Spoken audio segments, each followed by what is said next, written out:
ঠিক তার 3 দিন পরে এক বেশ্যা নারী এসে তার দরজায় নক করতে শুরু করছে। তাহাজ্জুদের নামাজের পর জুরাইজ দরজা খুলে দেখে এক বেশ্যা নারী। বেশ্যা নারী বলে, দেখো আমি কত সুন্দরী, অনন্যা, সুস্নিগ্ধা, প্রিয়ংবদা, সুহাসিনী, সুকেশিনী, সুভাষিনী, অসূর্যম পশা, কাক পক্ষীও টের পাবে না, কেউ জানবে না তুমি আমার সাথে অপকর্ম করো।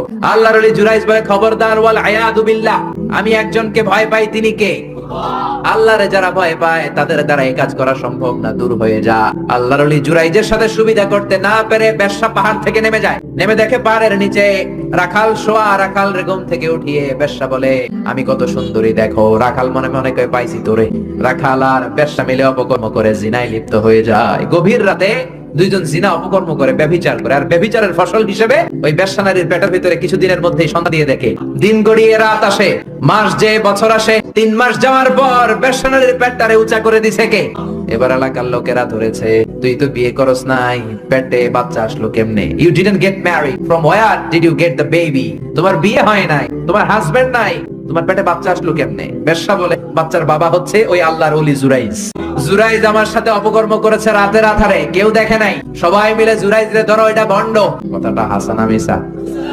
কত পার্সেন্ট মিসা? সবাই কয়, হায় হায়, এতদিন ভাবতাম আল্লাহর ওলি, এখন দেই ভণ্ড। দিনের বেলা তুমি জুব্বা পরো, তোমার কাছে পানি পড়ার জন্য যাই, আর রাতের বেলা অপকর্ম। আজকে তোর ভণ্ডামি সুডামু।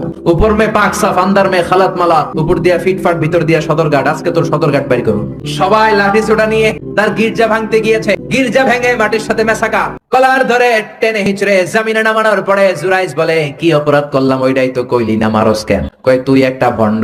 জুরাইজ বলে, কি অপরাধ করেছি বলো? সবাই বলে, তুমি আল্লাহর ওলি সেজে বসে আছো, জুব্বা পড়ে ভাব ধরেছো, রাতের আধারে অপকর্ম করেছো, এই বেশ্যা নারীকে তুমি গর্ভবতী করেছো, এই বেশ্যা নারীর পেটের ভেতরে যে সন্তান, এইটার বাবা হইলি তুই। জুরাইজ কয়, খাইছে? কি বিপদে বললাম, আমি তো চিনি নাই বেশ্যাকে। জুরাইজ বলল, ঠিক আছে, কি করবা? সবাই কয়, তোর ডেথ পেনাল্টি, মৃত্যুদণ্ড। কি দণ্ড?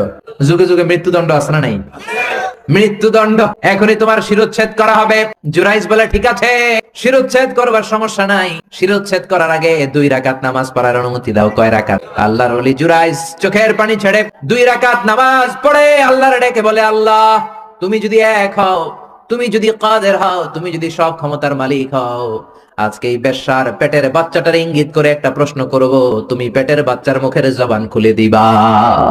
হাজার হাজার মানুষ দাঁড়িয়ে আছে। 2 রাকাত নামাজের পর জুরাইজ বেশ্যারে ডেকে বলে, বেশ্যা এদিকে আয়, তোর পেটের বাচ্চার বাবাকে। কয়, আননে। জুরাইজ কয়, সর্বনাশ। এবার বলে, আরো কাছে আয়। কাছে আসার পরে বেশ্যার পেটের দিকে ইঙ্গিত করে পেটের বাচ্চারে ডেকে বলে, কুলমান হুয়া আবুক, তোমার বাবাকে বলো। সবাই হাসে। সবাই কয়, পেটের বাচ্চা, 3 মাসের বাচ্চা, এটা তো মানুষই হয় না, এটা এখন রক্ত মাংসে ছোট্ট একটা গোশতের টুকরো, এটা কথা বলবে কেমনে?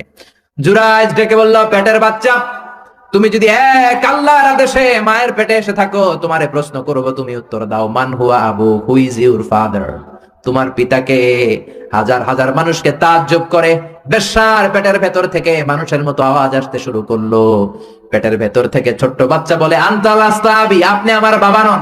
ওই যে সিপাহি দাঁড়ায় আছে, আর রাই হুয়া আবি, ওই রাখাল হলো আমার বাবা। আল্লাহু আকবার।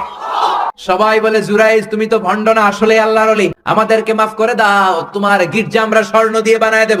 জুরাইজ বলে, স্বর্ণ দিয়ে বানানোর দরকার নাই, মাটি দিয়ে বানায় দিলেই চলবে। ও মিয়া, এত বড় আল্লাহর ওলি, উনিও মায়ের বদদোয়া থেকে রেহাই পায় নাই। বুঝতে পেরেছেন? মায়ের বদদোয়ার কারণে অপদস্থ হওয়া লেগেছে। চিল্লায় বলেন, ঠিক কি না?